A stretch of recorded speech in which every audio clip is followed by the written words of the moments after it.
Saúde, amados, com a paz do Senhor Jesus Cristo.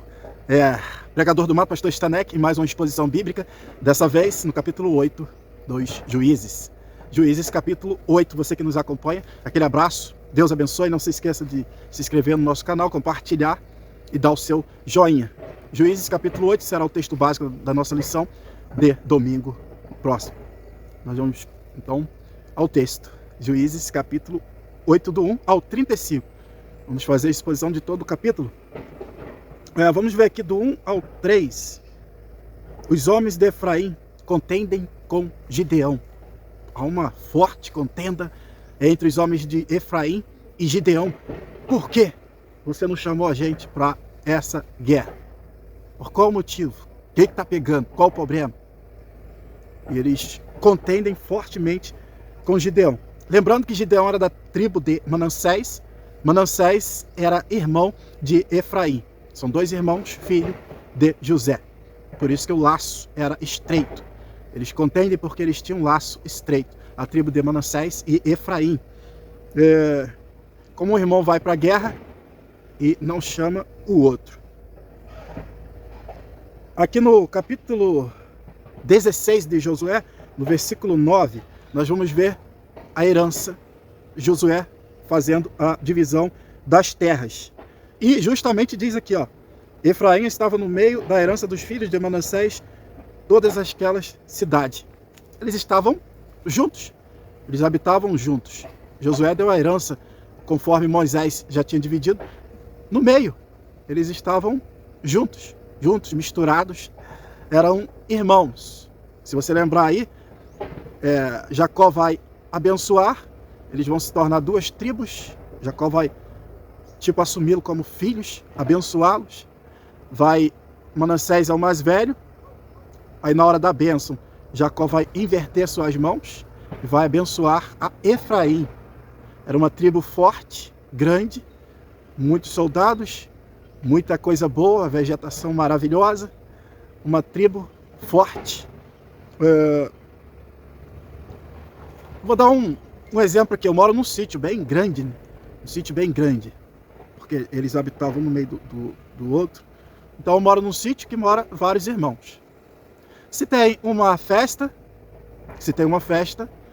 todos ficam sabendo. Mas também se tem uma laje para bater, todos ficam sabendo. E o que acontece? Na festa, não precisa me chamar. Eu tô lá. Na laje, aí eu, só vou se me chamar. Na laje eu só vou se me chamar. Se não me chamar, eu não vou. Depois que bateu a laje, eu vou lá e, poxa, devia ter me chamado, eu estava de bobeira. Enfim, eu entendo que era quase impossível a tribo de Efraim não saber, não tomar conhecimento, não ter tomado conhecimento dessa guerra. Então, eles vão contender com Gideão. Com certeza, eles sabiam. Imagina na guerra lá de Israel, lutando contra o gigante. Aí estou falando de irmãos. Se Davi chamasse Eliabe para encarar o gigante, será que ele iria? Então nós estamos falando de uma guerra terrível, que colocava medo, pavor, terror no povo de Israel, porque o inimigo era muito forte. Muito. Seus camelos eram inumeráveis, incontáveis. Só são possibilidades, pensamentos meus. Aí eles contendem com Gideão, porque Gideão vai se humilhar. Ele vai descer, ele vai se humilhar. Ele vai falar com eles assim, ó.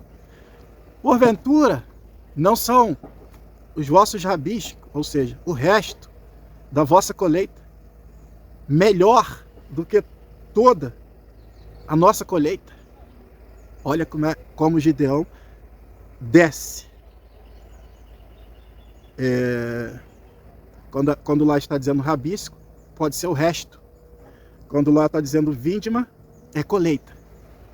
Então ele está dizendo assim, porventura não é o resto da colheita de Efraim melhor do que toda a colheita de Manassés? Porventura, e não foi a vocês que Deus entregou os 2 reis dos medianitas? Aí, ó, botou uma água naquele fogo, apagou a fogueira. Provérbios 15:1. A resposta branda desvia o furor, mas a palavra dura suscita a ira. Gideão vai dar a resposta branda, fazer a coisa certa, evitar problemas, evitar conflitos. Mateus 5:9. Bem-aventurados pacificadores, aqueles que promovem a paz. E foi isso que ele fez, um pacificador. E cá para nós, pega essa. A paz não é a ausência de conflito. Paz não é a ausência de conflito. Paz é o domínio do conflito. Tem gente querendo paz, né? Quando se fala em paz, automaticamente para o ser humano é zona de conforto.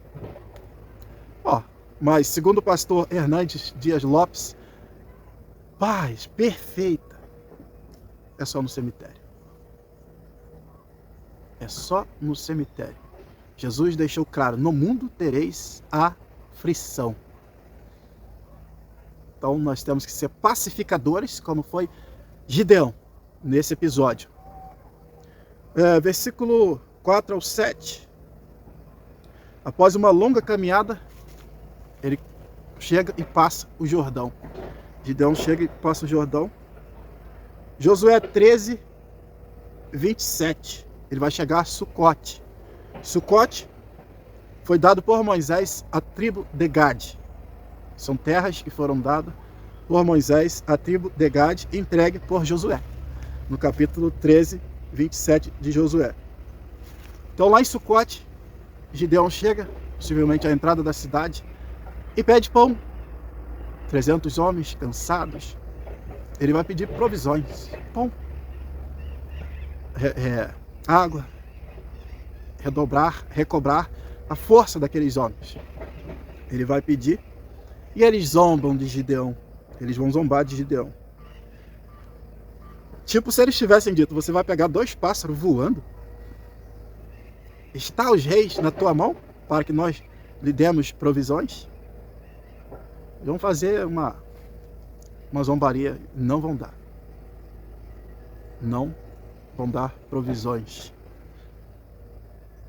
Gideão disse, quando o Senhor me der os 2 reis, eu vou, quando o Senhor me der os 2 reis, vou dar uma coça em vocês com varas de espinho do deserto. Vou trilhar a carne de vocês com vara de espinho do deserto. E segue a jornada. Vai chegar a hora que você vai ter que se posicionar. Nós vamos ter que se posicionar. Gideão está com 300 homens, atrás de 15 mil. Seria 5 homens para cada homem. E cá para nós, logicamente, humanamente pensando, impossível Gideão voltar vivo. Impossível voltar. Por isso eles tira essa onda.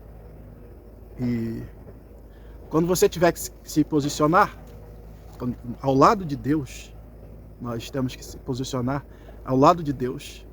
Nós estamos vendo uma multidão falando em Jesus, falando no Evangelho, falando em Bíblia.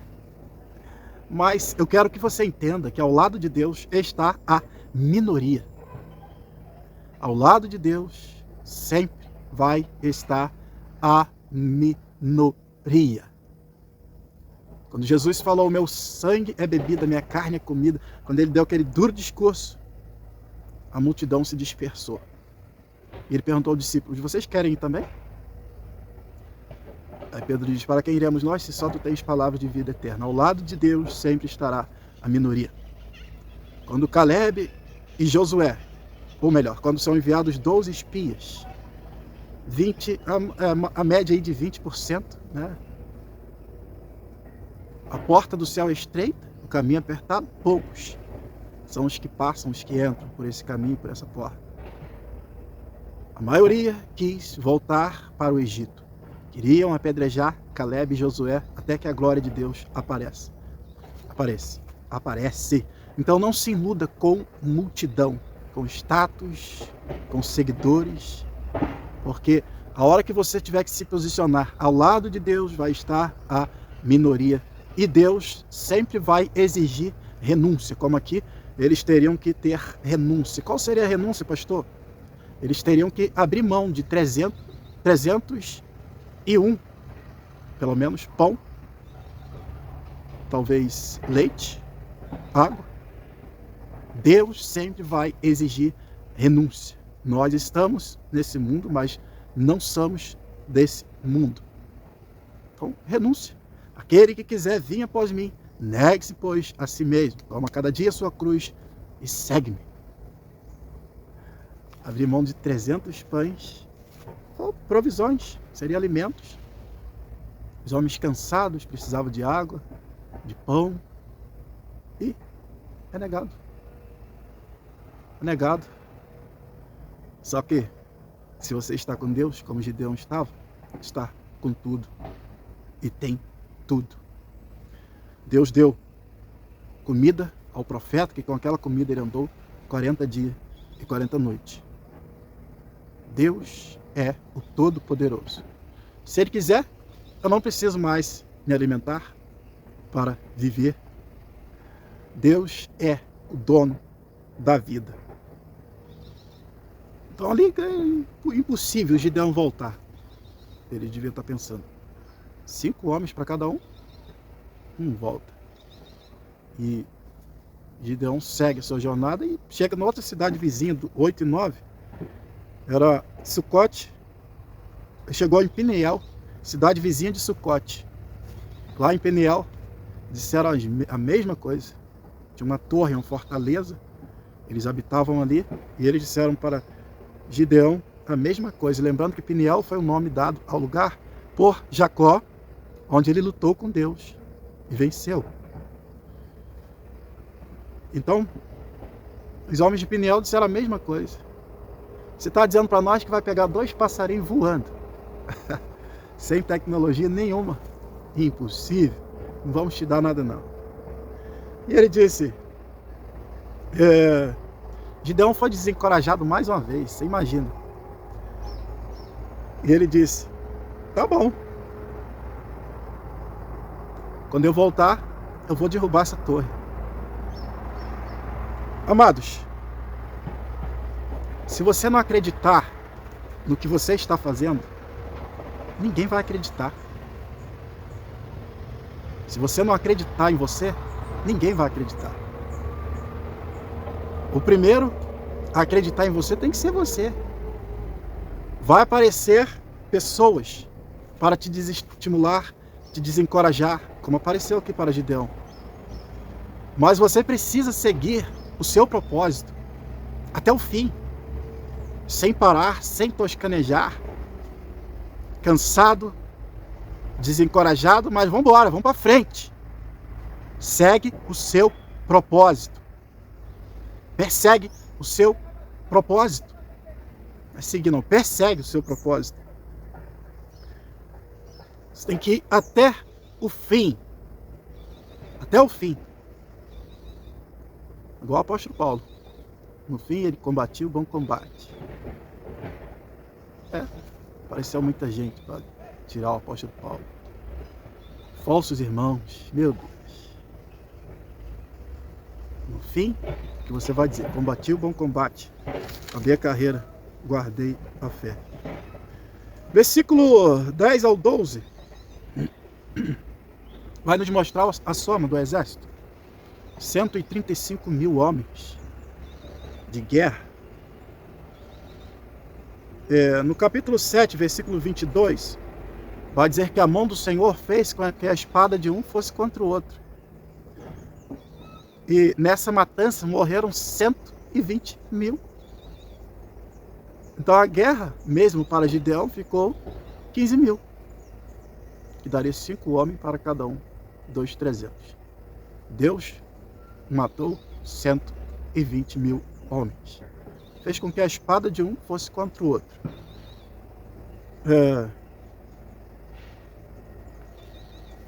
Aí Gideão segue. Ele encontra o exército inimigo à noite. Lembra que no capítulo 7 nós fizemos uma comparação entre Gideão e Josué? Os homens da noite. Os homens que não tinham preguiça, procrastinação, preguiça, perca de tempo. Nosso cérebro é uma máquina de repetir padrões. Todo dia você está fazendo a mesma coisa. Mas esses homens não tinham preguiça de mudar a rotina. A noite, como tem um ditado do mundo, a noite para eles era uma criança. Eles faziam as guerras do Senhor à noite. E de novo, lembra que no capítulo 7 foi assim, depois da meia-noite que Gideão atacou o acampamento deles. Atacou não, tocou lá a buzina e quebrou os cântaros. Agora também é a noite. E Gideão, possivelmente, ele acha esses homens dormindo em uma zona rural. Lá eles se sentiram tranquilos, à vontade. A Bíblia diz que eles estavam descuidados, no entendimento deles, seguros. Uma zona rural, vai usar espada, não precisa de espada, não precisa de arma. Eles estavam se sentindo seguros, um lugar de tendas, pessoas humildes. E lá estavam eles, nas suas tendas, se sentindo seguros. Quando Gideão chega, mata um bocado deles, o resto vai fugir, ele vai ferir o exército. Bom, 300 soldados, vamos dizer que cada um entra numa tenda, talvez consegue matar aí pelo menos 2 homens. Não dá pra gente saber quantos homens eles mataram, talvez usaram uma tática para eles não gritar. Não dá para saber, já que Deus está com Gideão. Mas certo é que o rei e parte do exército vai se dispersar, vai sair correndo de novo. Os reis fogem, são capturados, o resto do exército é disperso. O que eles viram,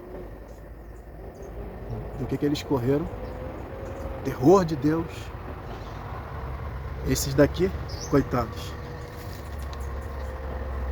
Lá na frente vai dizer que eles nunca mais se levantaram a cabeça no sentido de guerra.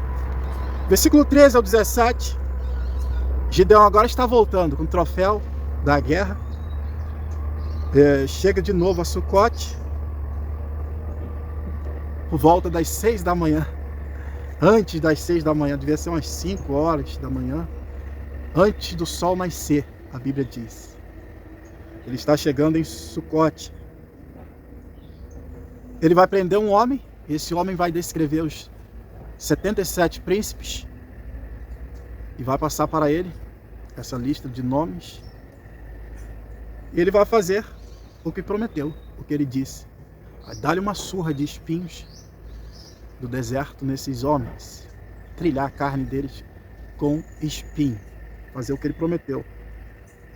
Também chega em Peniel, derruba a torre, mata os homens daquela cidade.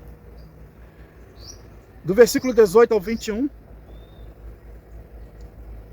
Gideão vinga seus irmãos. Pergunta para o rei, para os reis, como era o rosto, como eram aqueles homens que vocês mataram. Eles vão dizer, tinha cara de príncipe como você. E Gideão vai dizer, aqueles homens eram meus irmãos. Gideão devia ter muitos irmãos, uma família fértil, ele vai ter 70 filhos, 71 filhos. Então ele tinha uma família fértil, sangue quente. Vamos continuar aqui do 18 ao 21. Se vocês não tivessem matado meus irmãos, eu deixaria vocês vivos, como mataram. Meu filho, pega aí sua espada, pega essa espada aqui. Mata esses homens. Para os reis seria uma morte humilhante, morrer pela mão de uma criança. Imagina uma criança enfiando uma espada. Como seria uma morte dolorida. e humilhante, seria humilhação. Assim como foi humilhação para aquele rei de Canaã, que foi morto por... Eu esqueci o nome da mulher. A mulher que matou aquele rei com uma estaca na testa. O homem que usava as mulheres como objeto, foi morto pelo objeto usado por uma mulher. Imagina quando a notícia chegou lá no reino. O rei foi morto por uma mulher. É triste. Então seria uma morte humilhante, lenta, se esse mancebo consegue pegar a espada para matar esses reis. Eles apelam para Gideão, claro, acho que ia morrer rápido. Apelam para Gideão com ironia: mata logo a gente, tal. Você não é homem não. E Gideão vai matar os dois. Mas interessante, se aqueles homens, se você não tivesse matado meus irmãos, eu não mataria vocês. O que deu na cabeça dele? Bom, vamos prosseguir. Aí ele tira os ornamentos que estavam no pescoço dos camelos daqueles homens, que eram feitos de ouro. Era um modelo assim, meia lua, talvez pendurado num barbante, ou em alguma coisa, pano. Ele tira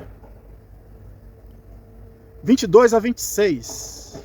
Aí nós vamos chegar numa parte interessante, que o povo vai pedir: reina sobre nós, Gideão. Reina sobre nós, você, seus filhos, seus netos. E Gideão vai dizer: não. Nem eu, nem meus filhos, nem meus netos. Não. Não. Eles estão dando uma coroa a Gideão, em recompensa pelo livramento do sofrimento. Esqueceram de Deus. O reino teocrático, onde Deus reinava sobre eles. Gideão estava certo? Estava. Vamos ver o texto aqui que prova que ele estava certo. Abra sua Bíblia aí. Deuteronômio 17, 14 ao 19. Vamos ler esse texto aqui porque é muito importante. Quando entrares na terra que te dá o Senhor teu Deus a possuíres, nela habitarás, e disseres: porei sobre mim um rei, assim como tem todas as gentes que estão ao redor de mim. Porás certamente sobre ti como rei aquele que escolheu o Senhor teu Deus, dentre teus irmãos porá rei sobre ti. Que não seja de ti, de teus irmãos. Vou repetir aqui. Não poderás pôr dentre teus irmãos, porás rei sobre ti. Não poderás pôr estranho, que não seja de seus irmãos. Porém, não multiplicará para si cavalos, nem fará voltar o povo ao Egito. Só até aqui já dá. Tampouco para si multiplicará mulheres, para que o seu coração se não desvie, nem prata, nem ouro multiplicarás muito para si. Só que Gideão já cai, porque ele tinha várias mulheres. O rei deveria ter, não poderia multiplicar mulheres, e Gideão tem várias. Mas Gideão também não foi escolhido como rei, ele foi escolhido por Deus como libertador. É diferente. É um reino teocrático, onde Deus reina, Deus está reinando sobre o seu povo. E eles querem colocar Gideão como rei, já começaram. Nós estamos na terra, vamos... Primeiro, teria que ser escolhido por Deus, não por eles. Já começa errado. Então Gideão estava certo em não aceitar reinar sobre eles.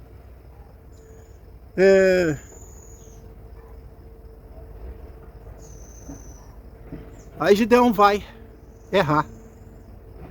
Gideão vai errar porque ele vai pedir a eles ouro e vai fazer um objeto, um éfode, onde ficava no peito do sacerdote, e ali ficava o Urim e o Tumim, onde consultavam a Deus.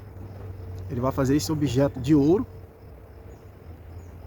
e vai colocar na sua cidade. Nós não sabemos qual era a intenção de Gideão a fazer esse objeto pesado. Talvez ele tenha colocado debaixo do carvalho. Está em Ofra. O pai dele tinha um carvalho. Carvalho é uma árvore frondosa que tem uma durabilidade, dura muitos anos, talvez aí 500 anos. Ele vai colocar isso aí, talvez, suponho, mas ele coloca na sua cidade. Um erro foi fazer um objeto sagrado que não poderia ser feito por ele, seria feito, confeccionado pelo sacerdote, pelos sacerdotes. Ele vai colocar isso na sua cidade. Não sabemos a intenção por trás disso. Mas vamos ver aos Hebreus capítulo 11, versículo 32, Gideão entrando nos heróis da fé. Versículo 27, ele vai cometer o segundo erro. Ele vai colocar na sua cidade. Aonde que era o lugar de adoração? Se ele faz um objeto sagrado, coloca na sua cidade, automaticamente o povo vai lá adorar, buscar a Deus. Ele coloca na sua cidade. Outro erro. Aonde que era o centro de adoração na época? Aonde? Siló. No tempo, nos dias dos juízes, o lugar de adoração era Siló. Aí vamos ver em Juízes, 1 Samuel 1:3. Samuel também foi um juiz. O povo tinha que ir em Siló para buscar a Deus. Mas esse objeto em Ofra, na sua cidade, girou a economia. Eita, pensou todo Israel indo lá? Claro que vai girar a economia de uma forma terrível. A cidade vai crescer. Não sei qual era a intenção de Gideão.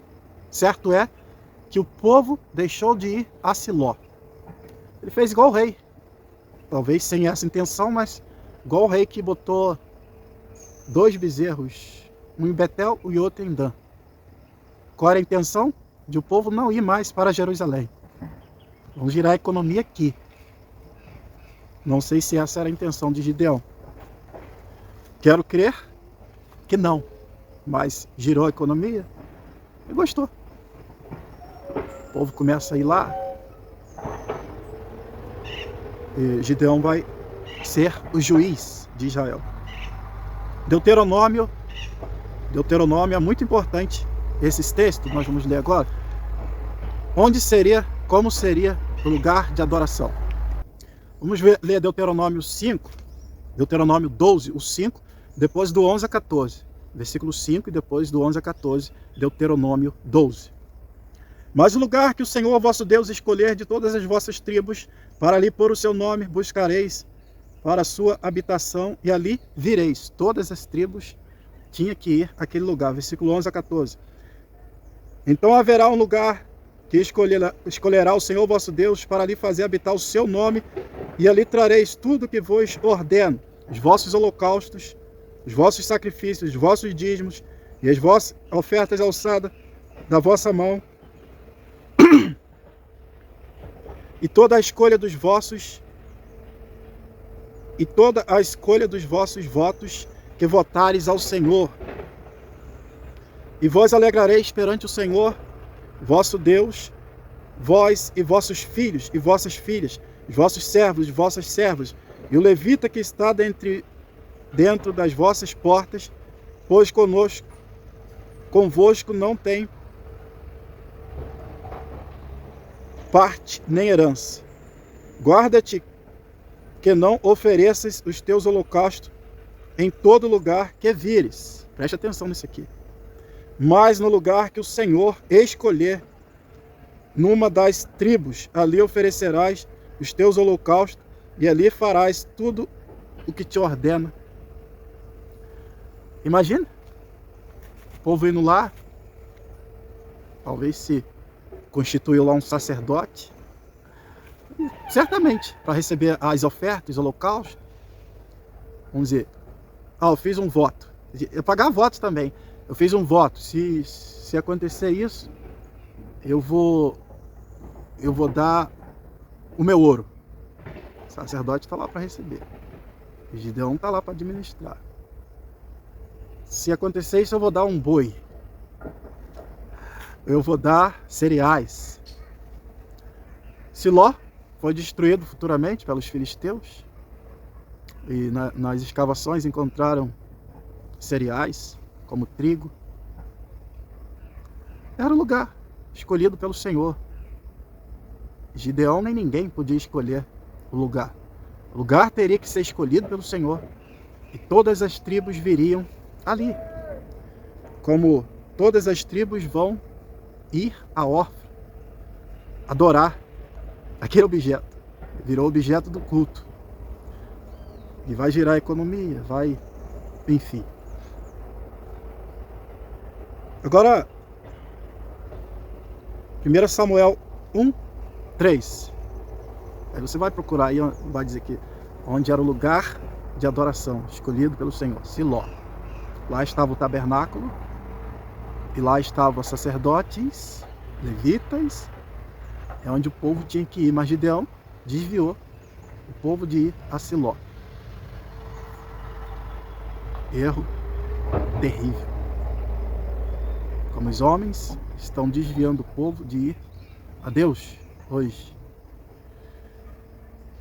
E outro fato interessante, o povo se prostituiu ali. Todo Israel se prostituiu ali. Quando você lê isso, o que você pensa? Sexo? Um tomando a mulher do outro? Esse tipo de coisa? Não, não é isso não. Deus e seu povo, uma aliança. Você viu lá o lugar de adoração? Quem está autorizado a oferecer os sacrifícios, a fazer o culto? Então os levitas, os sacerdotes. Mas aqui mudou o lugar. Então o povo vai quebrar aliança com Deus. Ele vai adorar outro Deus. Aquela capa, aquele éfode, manto, passa a ser o Deus de Israel. Então quando a Bíblia diz se prostituiu ali, traiu o Senhor. Como uma relação marido e mulher. A mulher, Israel, Deus, o marido. E Deus foi traído. A aliança do casamento foi quebrada. Você vai ver várias vezes isso na Bíblia. Se prostituiu ali. Quebraram a aliança com Deus. Naquele lugar. Com aquele objeto. Traíram o Senhor. Versículo 28.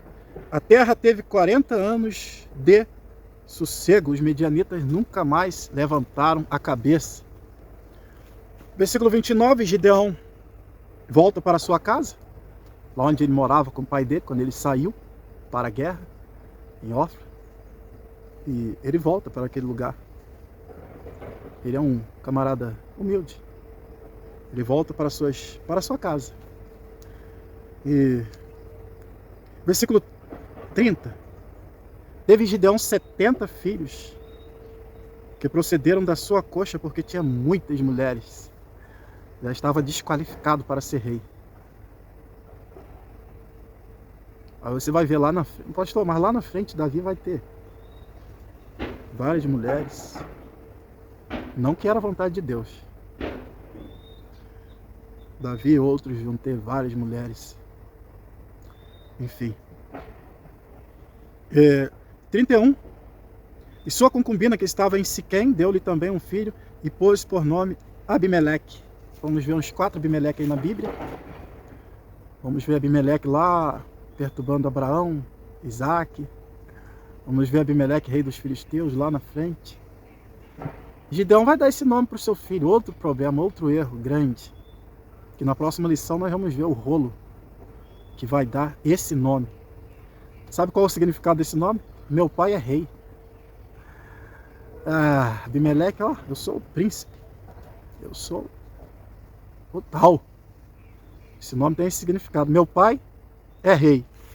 O camarada não aceitou a coroa, mas se comporta como se fosse o rei.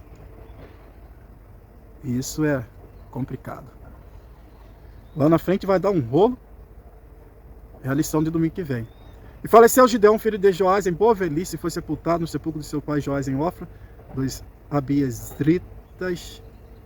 Versículo 33. Sucedeu que quando Gideão faleceu, os filhos de Israel se tornaram e se prostituíram após os Baalins, e puseram a Baal Berite por Deus. Eles se prostituíram com o éfode, até Gideão morrer, trair o Senhor com esse objeto. Gideão morre, eles voltam para Baal de Baalim e se prostituíram, traíram o Senhor de novo, novamente, com os ídolos, suposto deuses. E os filhos de Israel não se lembraram da mão do Senhor, seu Deus, que os livrara da mão de todos os seus inimigos em redor, nem usaram de beneficência com a casa de Jeroboão, a saber, de Gideão, conforme a todo bem que ele usara com Israel. Aquele ídolo serviu de laço para Gideão e para a sua casa. Aquilo que se tornou um ídolo serviu de laço. Então, amados, você que nos acompanha, aquele abraço, Deus abençoe, até a próxima exposição, que será Juízes, capítulo 9, Abimeleque mata seus irmãos e se declara rei. O camarada gostou do nome. Meu pai é rei. Deus abençoe. Meu abraço. Até a próxima lição. Eu espero ter contribuído com entendimento. Deus abençoe a todos. Não se esqueça de se inscrever no canal, compartilhar, dar o seu joinha. E até a próxima mensagem, a próxima exposição ou mensagem, se Deus quiser. E procura aí no nosso canal a mensagem que eu postei recente. Uma mensagem que Deus nos deu, que vai falar sobre... Você vai ver lá no capítulo 6, que nós já fizemos uma exposição. Olha só os inimigos que Gideão encarou. Medianitas, os amalequitas e os do Oriente. E na mensagem nós estamos falando quem são os amalequitas de hoje. Uma mensagem muito importante. Vai lá, assiste, a sua fé vai ser edificada. São mensagens de exortação que vos chama a razão, nos chama, primeiro a mim que prego, a razão. Quem são os amalequitas de hoje? Vai lá. Um abraço, Deus abençoe e até a próxima.